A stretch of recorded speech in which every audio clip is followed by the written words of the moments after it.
Mesdames, Messieurs, bonjour, bienvenue à l'émission La Parole Vivante. Ici le pasteur Jean Joly qui vous accueille. Aujourd'hui, on regarde Jean chapitre 12, l'accueil royal. On a vu dans une autre émission qu'il y avait l'onction royale. Jésus était reconnu comme étant roi par une dame nommée Marie. Et puis aujourd'hui, on va voir l'accueil qu'on devrait faire au roi des rois, au Seigneur des seigneurs. Bonjour, Jeff. Bonjour, Jean. Donc, ça me rappelle justement la région de Béthanie. Nous y étions. Oui, et puis on était juste de l'autre côté de cette vallée, sur le côté de Jérusalem. Puis on regardait vers le mont des Oliviers. Oui. Puis que notre guide nous disait que c'était juste l'autre côté. C'était tout proche. Ouais. Et puis tu refais 3 kilomètres. Malheureusement, on ne peut pratiquement pas y aller à Béthanie parce que c'est à cause de l'autorité palestinienne. Il faut faire un grand détour. Puis en général, les organisations touristiques n'aiment pas tellement ça, faire le détour. C'est pas non plus, peut-être, c'est difficile un peu. Oui. Donc, à cause de ça, on va près de Béthanie, mais on n'y va pas vraiment. Mais on est à quoi? À 1 kilomètre. On va très, très près. Alors, on visite toute cette région-là. Parce que tu y retournes avec... Au mois de mai, je oui. crois que c'est le 5 au 18 mai. Un voyage touristique. Oui, mais c'est un voyage où on visite les lieux bibliques. Les lieux... En fait, le voyage s'appelle « Découvrir le pays de Jésus ». Là où les événements, où c'est ça? On va à Bethléem, on va à Nazareth, évidemment, à Capernaum. On va à Jérusalem, c'est sûr. On passe 4 jours à Jérusalem. Parce les qu'il y a tellement stations de déjà choses. bien reconnues. Oui, c'est ça. Il y a tellement de choses à découvrir. Hein. Et vous aurez, vous aussi, le privilège de visiter Israël, oui, la Terre Sainte, dans nos prochaines futures émissions de Paroles vivantes. Parce qu'on y était, on a tourné, vous allez voir les images, donc restez à l'écoute et suivez notre série. Aujourd'hui, on aborde le thème « L'accueil royal ». Voilà le thème que nous aborderons aujourd'hui à l'émission « La Parole vivante ».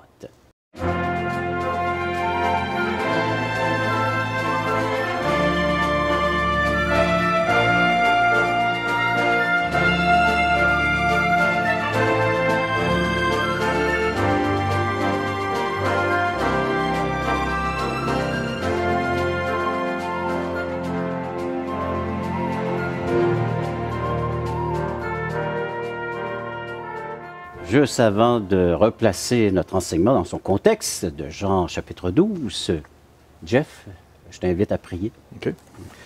Seigneur, tu nous dis dans ta parole de ne pas s'appuyer sur notre propre sagesse, mais de te reconnaître dans toutes nos voies.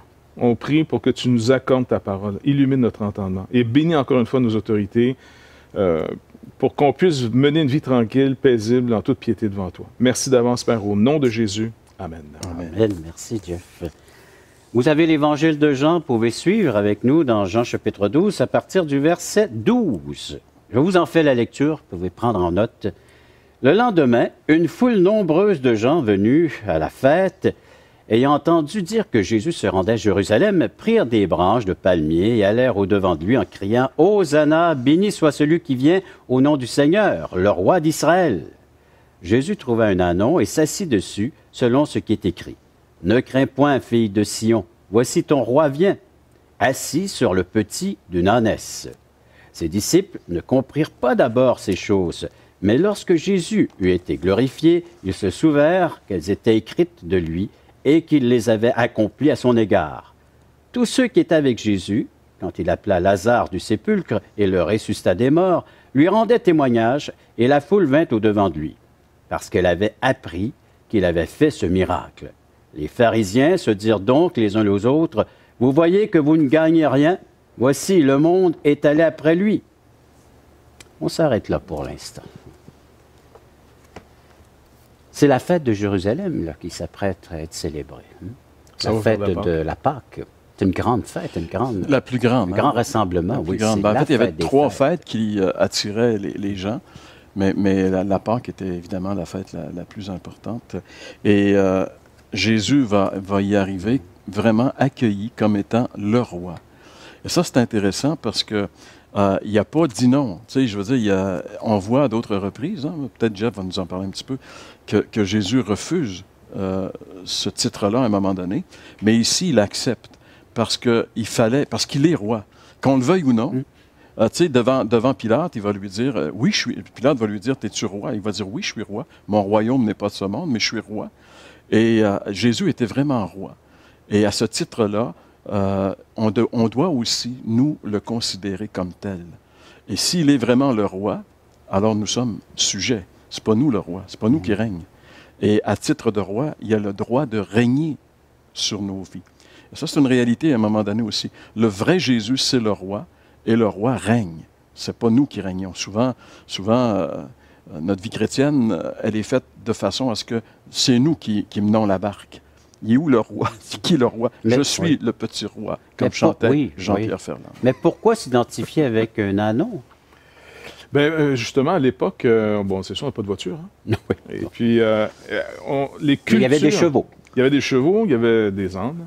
Et puis, à cette époque, c'est parce que, par exemple, Alexandre le Grand avait une armée de cavaliers, entre autres, qui a pu conquérir le monde aussi rapidement. Sinon, les gens marchaient. Il y avait le bateau, mais le reste, on le marche.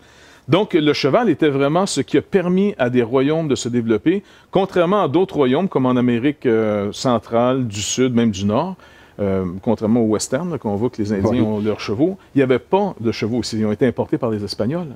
Et c'est quand le cheval est arrivé, qui a fait partie de la technologie, si on peut dire, de l'époque, que l'Amérique s'est développée grand V, comme en Europe. Mais ici, quand on venait à cheval, le cheval a une mentalité, pareil, particulière. Avec son cavalier, il fait un dans le combat. Il n'a pas peur, il fonce. Et c'est pour ça qu'on le prend, même dans le sud de la France, il y a la Camargue, et puis il y a des taureaux. Et ceux qui s'occupent des taureaux, ils vont à cheval. Et ici aussi, on a la police montée. Oui, entre autres dans les émeutes, parce qu'on voit qu'un cheval va rentrer foncer dans la foule. Un âne, lui, a une mentalité de protéger celui qu'il porte. Tandis que le cheval va partir à la conquête avec celui qui porte son cavalier. On a un exemple biblique avec l'âne qui se met à parler à celui qui le montait. Oui, Balaam, le prophète, finalement, qui veut aller de l'avant, puis l'âne voit le danger et il veut protéger l'autre. Et si j'avance, on est mort. Exactement. Donc, ici, Jésus choisit un âne parce que ça annonce « je viens en paix ». S'il serait venu à cheval, c'est un peu comme, je ne sais pas, moi, par exemple, le guerrier qui rentre pour conquérir. Vous allez maintenant, je m'en viens vous vaincre. Tandis que s'il vient à dos d'âne, il est en train de manifester, je vous annonce la paix. La paix, la douceur aussi. L'âne, ça parle de douceur. Et l'humilité aussi. Oui, l'humilité. Jésus, il vient comme ça. Il ne vient pas comme le roi qui s'impose. Il vient comme le roi, mais on doit le reconnaître et on doit l'accepter. On doit reconnaître qu'il est le roi. Mais lui, il s'impose pas. En tout cas, pour l'instant, il ne s'impose pas. Un jour, tout le monde va reconnaître qu'il est le roi, le Seigneur. Dans l'Apocalypse, il nous dit qu'il revient à cheval. C'est ça. Là, il n'est plus sur un âne. Là, c'est le conquérant qui revient. Oui, c'est ça. Là, il vient rendre à chacun selon ce qui lui est dû. Voilà. Les gens ont besoin du temps pour réagir et nous allons vous donner ce temps. Vous pouvez le faire en composant le numéro de téléphone 1-877-l'Espoir, 1-877-537-7647 ou via nos sites espoir.ca, toutchrétien.com. Après la pause, on regarde avec plus de détails l'accueil du roi. Donc, ils ont compris que cet homme assis sur cet âne, normalement, c'est Dieu fait homme. Voici Dieu. Celui qui le voit, lui, voit Dieu.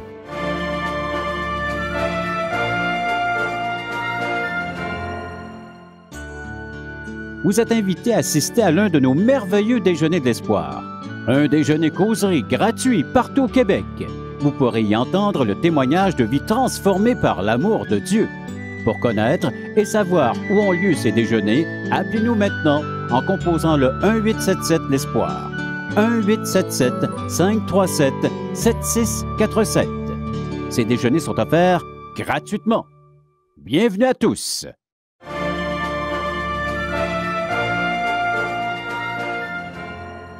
Nous pouvons peut-être réfléchir, mais que fait Jésus? Pourquoi est-ce qu'il prend un âne plutôt qu'un cheval? Pourquoi est-ce qu'il agit de la sorte? Sur quoi se base-t-il? Il se base sur les Écritures. Israël est la seule nation, le seul peuple qui a les oracles de Dieu. Les autres peuples, selon même des fois les ethnologues ou les archéologues, ont réalisé qu'ils ont des intuitions sur le futur. Je pense que c'est un ouvrage qui avait été écrit, entre autres, par Don Richardson, L'éternité dans leur cœur. C'est un ouvrage qui avait été fait. C'est des ethnologues qui ont réalisé que beaucoup de peuples étaient préparés à la venue de gens qui vont leur annoncer une bonne nouvelle. Puis il y a des histoires absolument incroyables dans ce livre. Bref, ça pour dire qu'ici, Israël n'a pas d'intuition, elle a une révélation, elle a les oracles de Dieu. Et tous les gestes de Jésus, tous les miracles qu'il va faire, la parole qu'il va développer, sont déjà inscrits. Même cette entrée triomphale à Jérusalem. Par exemple, la déclaration que le peuple va faire, « Béni soit celui qui vient au nom du Seigneur », le fameux Hosanna, eh bien, c'est le psaume 118. Donc, il y avait les psaumes à certaines fêtes qu'on célébrait, hein, qu'on chantait. Les psaumes Hallel, particulièrement à la fête de Pâques, quand Jésus a célébré le repas avec ses disciples, après, il est dit qu'ils ont chanté les psaumes en s'en allant vers Exactement. le jardin. Donc, dans ces psaumes, il y avait déjà le décodage. Une bonne expression, ça devrait être une expression chrétienne, mais c'est Radio-Canada qui l'a. Elle est très bonne pour la radio. Écouter pour voir. Moi, je trouve ça génial. Hein? C'est vraiment, c'est super bon. Et pour voir qui est Jésus, il faut d'abord avoir écouté la parole à son sujet. Et pourquoi il vient sur un âne? Bien, parce que d'abord, Zacharie, au chapitre 9, verset 9, Ésaïe 61, chapitre 61, parle de cette venue. Voici comment il vient, le roi, celui que tu attends, celui qui va entrer dans son temple. Et puis, normalement, il devait décoder en disant, mais voici l'Éternel. Voici, comme Jésus dit, si vous ne croyez pas que je suis, alors il dit, vous allez mourir dans vos péchés. Je suis, c'est une expression unique. Ils ont voulu le lapider. Oui. Hein, d'avoir dit, ils ont vraiment compris l'utilisation du « je suis » de la bouche de Jésus. Exactement. C'était le « je suis » d'Exode 3. Exactement. Donc, ils ont compris que cet homme assis sur cet âne, normalement, c'est Dieu fait homme. Voici Dieu. Celui qui le voit, lui, voit Dieu. Quand même incroyable. Je veux dire, un gars de Nazareth, ils se sont dit, ah bon, tu sais. Et il est en train de réaliser les prophéties. Exactement. Sous leurs yeux. C'est pas la ligue de l'impro. C'est pas comme j'attends l'inspiration, donc c'est merveilleux, c'est beau. Pas du tout. Tout est décodé. J'attends le feeling, j'attends le Quand Jean-Baptiste dit, par exemple, voici l'agneau de Dieu qui enlève le péché du monde, ben, c'est pas une question de dire voici le gars qui est doux comme un agneau qui arrive. Non, non, non. C'est prophétique. C'est des paroles qui ont été dites et qui sont maintenant proclamées. Voici la réalité de tout ce qu'on a entendu pendant plus de 1500 ans. Le voici. Et la foule, est-ce qu'ils sont conscients de ce qu'ils font vraiment ou c'est un... Ben, je pense que la foule qui crie Hosanna, et Hosanna veut dire sauveur, sauve, la foule qui crie de joie.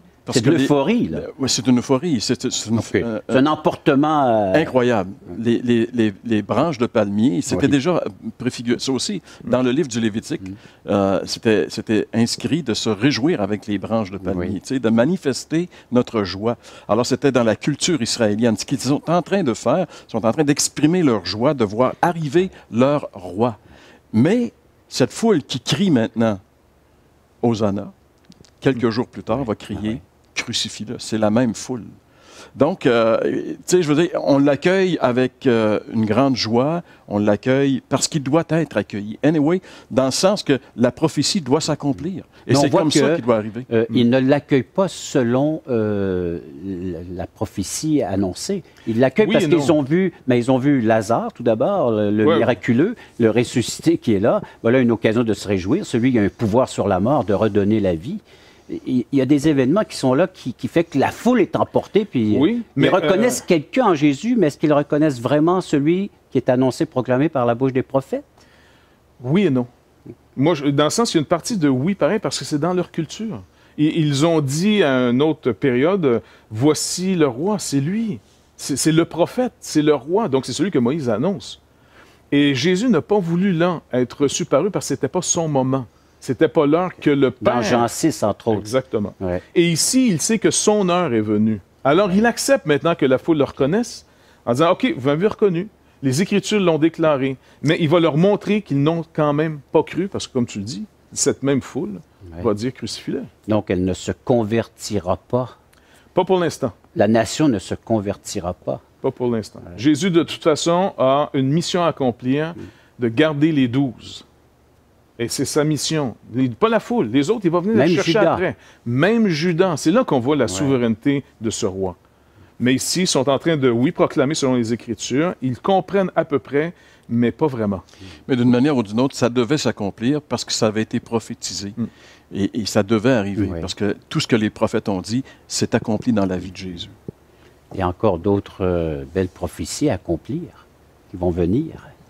Vous aimeriez peut-être en discuter, vous aussi, vous pouvez le faire en composant le 1-877-L'Espoir, 1-877-5-3776-47, ou visitez nos sites et écrivez-nous via nos sites espoir.ca toutchrétien.com. Après la pause, on va regarder une question venant de chacun, d'une personne qui écoute nos émissions, d'un téléspectateur. On veut détruire les preuves de cette confiance très normale qu'on devrait mettre en Dieu et en Jésus-Christ. On veut détruire les preuves et celui qui est la promesse. Mais encore pour un besoin de narcissisme. Le contrôle.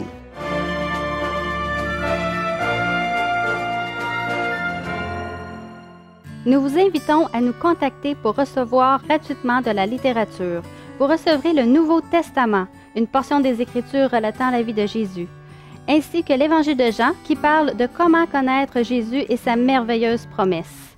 Un tract, Aujourd'hui l'espoir, c'est Jésus seul. Et finalement, un livre de relations d'aide sur la Bible de June Hunt qui nous parle que la Bible est la source suprême de la révélation du sens de la vie. Alors n'hésitez pas à appeler, c'est gratuit.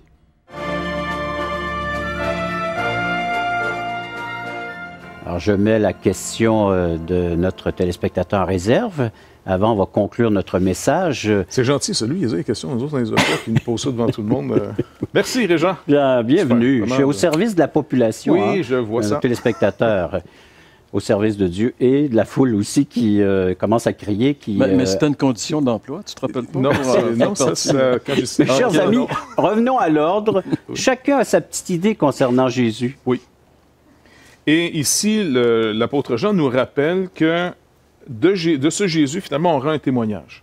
Je pense un des éléments qui rend témoignage, c'est qu'il y a quelques jours à peine, il venait de ressusciter, même pas quelques jours, c'était au début de la semaine, il avait ressuscité Lazare. Je veux dire, c'est quand même pas n'importe quoi. Je veux dire, là, puis Lazare est au milieu de la foule. Ils le savent, ils le connaissent. Ouais. Et même Lazare a une peine, je pense qu'il est mis à prix, non? Ben oui, parce que lui, c'est un témoin gênant. Tant et aussi longtemps qu'il est vivant, il rappelle que Jésus l'a ramené, que Jésus a le pouvoir sur la mort. Oui. Donc, les pharisiens sont poignés avec ça. Et là, ils décident, il faudrait le faire disparaître lui aussi. Tu sais. Mais la raison principale, c'est parce qu'ils sont en train de perdre la faveur de la foule. Oui, parce que, regarde ici, il dit au verset 19, « Les pharisiens se dirent alors entre eux, vous voyez que vous n'y pouvez rien. Tout le monde s'est mis à le suivre. » Alors, je veux dire, ils perdent le contrôle. Là. Oui. Puis eux, ils aiment contrôler. Là, ils perdent. C'est des mots pesants, lourds aujourd'hui. Alors, il faut réagir. Ils vont réagir. Ouais. Ils vont réagir. Et donc, tout le monde se fait une idée de Jésus. Comme dans Jean 6, il y a une étape qu'il faut passer. Tous, on vient au Seigneur d'abord parce qu'on a, par la grâce de Dieu, vu un besoin insurmontable. Et dans Jean 6, il va combler un besoin de nourriture, Exactement. La faim. La faim, donc, il va faire la multiplication des pains et des poissons. La foule, donc, par son besoin, découvre que Jésus est suffisant. Il peut faire des choses que personne ne peut faire. Parfait. Le problème, le lendemain, c'est qu'ils sont venus chercher Jésus pour qu'il les amène au pain. Si le pain m'amène à Jésus, le pain a atteint son but. Si mon besoin m'amène à Jésus-Christ pour être sauvé, vraiment le besoin a été béni. Il m'a fait rencontrer celui qui règle le plus gros des problèmes, la vie. Je n'ai pas la vie.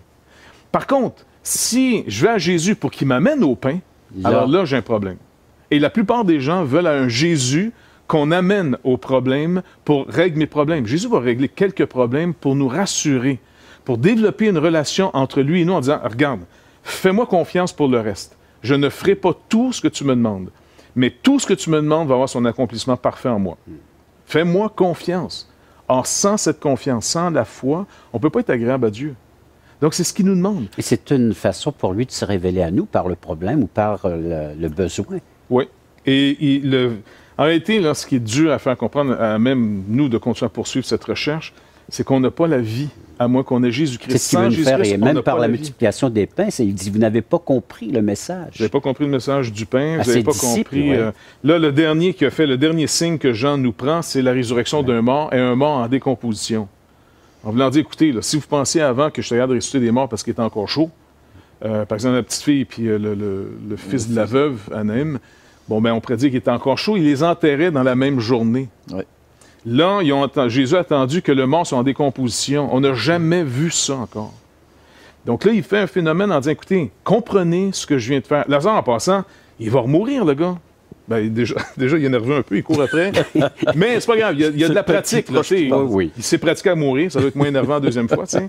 Mais ici, là, ils vont le tuer Et ça montre notre absurdité. On veut détruire les preuves de cette confiance très normale qu'on devrait mettre en Dieu et en Jésus-Christ. On veut détruire les preuves et celui qui est la promesse. Mais encore pour un besoin de narcissisme. Le contrôle. Le besoin que les gens regardent moi, se tournent vers moi. C'est les chefs religieux qui étaient là, qui disent il faut enlever, il faut éliminer tout ce qui nuit à notre réputation. Ben, c'est vraiment la parabole que Jésus a enseignée aux pharisiens quelque temps. Ben, en fait, il va l'enseigner durant cette semaine-là, en réalité, lorsqu'il est confronté dans le temple et qu'il parle de cette parabole du gars qui a planté une vigne, puis qui est parti. Ouais. Puis là, bon, il a envoyé des serviteurs, puis ils les ont tués, puis ils ont dit, je vais envoyer mon fils, au moins lui, ils vont le respecter. Ils tuent le fils parce qu'ils veulent avoir pour eux la vigne, ils veulent contrôler les choses. Il y a dans l'être humain un désir incroyable d'être au contrôle de la situation. Et être chrétien, ce que le Seigneur nous demande, c'est, garde, laisse-moi le contrôle. Ouais. Et c'est ça la foi. Laisse-moi le contrôle, le plein contrôle. Et ça, c'est pas évident. Même tu sais, le jeune homme riche qui vient, le Seigneur dit, vends ce que tu possèdes, puis viens, suis-moi. Ça veut dire, garde, ton assurance, ta sécurité, c'était ton argent. Mais maintenant... Place-la en moi. Exactement. Hein? Je vais devenir ton assurance. Je vais devenir ta sécurité. C'est pas évident. On peut inviter nos téléspectateurs à faire ce choix aussi, à faire ce pas de foi, de confiance. Ce que le Seigneur est en train de vous demander, c'est d'avoir confiance en lui, en ce qu'il est, en la personne qu'il représente. Le Dieu Tout-Puissant. On a vu qu'il est le roi, mais il a une puissance même sur la mort, même au-delà de la mort. Et c'est cette puissance qui peut faire de vous un enfant de Dieu, un enfant de lumière. Vous voulez nous partager ce que vous êtes en train de réfléchir présentement, ce qui vous vient à l'esprit? 1-877-l'Espoir, 1-877-537-7647 ou espoir.ca, toutchrétien.com. Après la pause, on répond à votre question. Ce n'est plus le roi qui est la loi, ce que nos gouvernements cherchent maladivement à retrouver. Le roi n'est plus la loi, mais la loi est roi.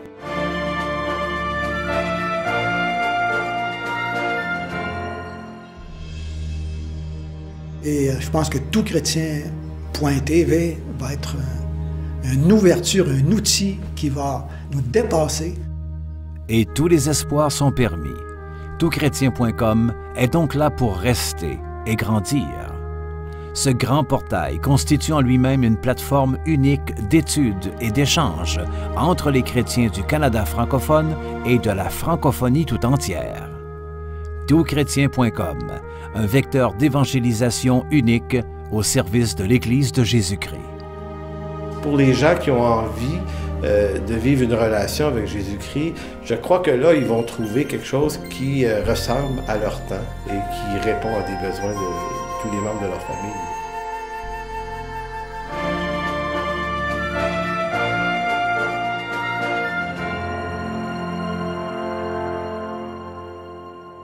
Voici votre question et merci de nous faire parvenir vos questions, soit par écrit ou par le téléphone. Vous êtes prêts, mes chers amis? La question, elle est assez longue, mais quand même, elle va avec le contexte d'aujourd'hui de notre émission. Je reçois des invitations à écrire aux ministres et aux députés concernant des projets de loi. Un chrétien doit-il se mêler des affaires gouvernementales, telles la loi sur l'euthanasie et la charte de la laïcité? Très bonne question. Hein? Oui, c'est une bonne question.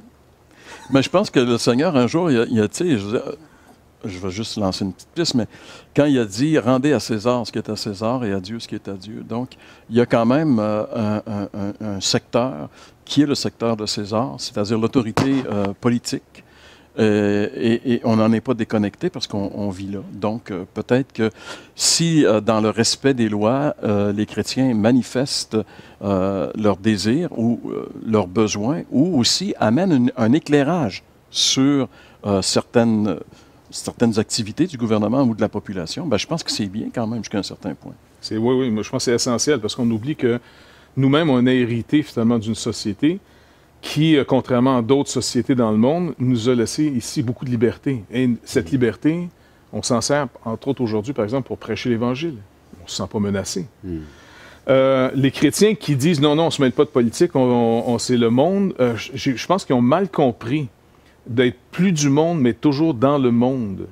On ne peut pas, par exemple, dire on va mettre le royaume de Dieu, on va mettre le christianisme comme, par exemple, une théocratie, oui. Dans le sens que, dire croyant ou non, vous devez tous accepter Jésus comme votre sauveur. Sinon, vous avez des problèmes. Ça, c'est mal. Ça, c'est pas ça du tout.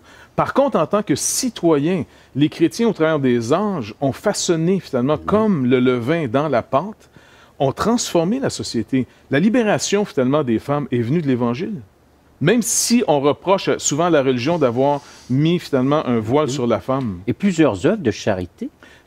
Une chose qu'on oublie, qui a été un bouleversement total, la Magna Charta au Moyen-Âge. La grande charte que les rois d'Angleterre ont été forcés de signer, venait finalement de la compréhension des évangiles. Si le roi des rois est soumis à la parole de son père, qui est le roi terrestre? Donc, on a changé un principe qui était énorme. Ce n'est plus le roi qui est la loi, ce que nos gouvernements cherchent maladivement à retrouver. Le roi n'est plus la loi, mais la loi est roi. Ça marche, c'est plus lex, rex, c'est rex, lex.